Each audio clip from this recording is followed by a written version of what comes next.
Maithili express की शानदार प्रस्तुति। खुशी रिकॉर्डिंग स्टूडियो बलुआहा। जल्दी से गाड़ी धके आ जाए बलमुआ, जल्दी से गाड़ी धके आ जाए बलमुआ, जल्दी से गाड़ी धके आ जाए बलमुआ। आइल छठी के पवन माँ करब छठ के पूजन माँ, छठी माई के टेंशन करा रानी करब हम कोशिशवा, टेंशन करा रानी करब हम कोशिशवा। आइली छठ के पवन माँ करब छठ के पूजन माँ, छठी माई के टेंशन करा रानी करब हम कोशिशवा, टेंशन करा रानी करब हम कोशिशवा। DJ good Madhubani, DJ good Madhubani, DJ good Madhubani. Khushi recording studio बलुआहा।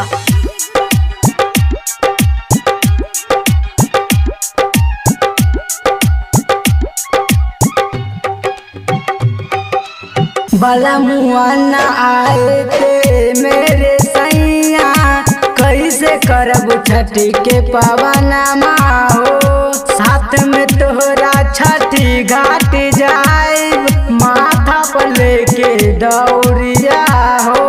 कारण तू देरी रख के बेरी, कारण तू देरी रख के बेरी। डलवल जाइब सजाई के, जल्दी से गाड़ी धके आ जाए बलमुआ, जल्दी से गाड़ी धके आ जाए बलमुआ।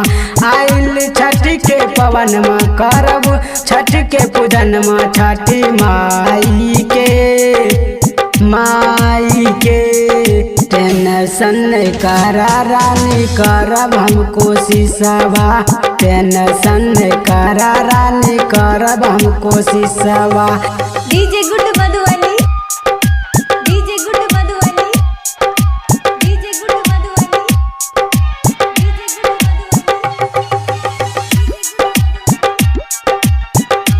खुशी रिकॉर्डिंग स्टूडियो बलुआहा।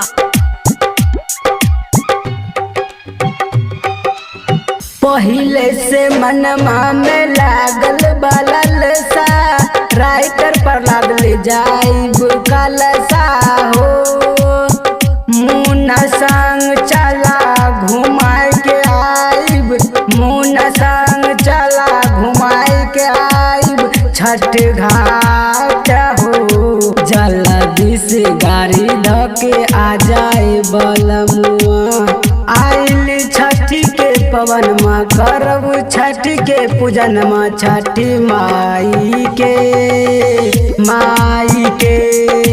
टेंशन करा रानी करब हम कोशिशवा, टेंशन करा रानी करब हम कोशिशवा। आइल छठ के पवन माँ करब छठ के पूजन माँ, छठी माई के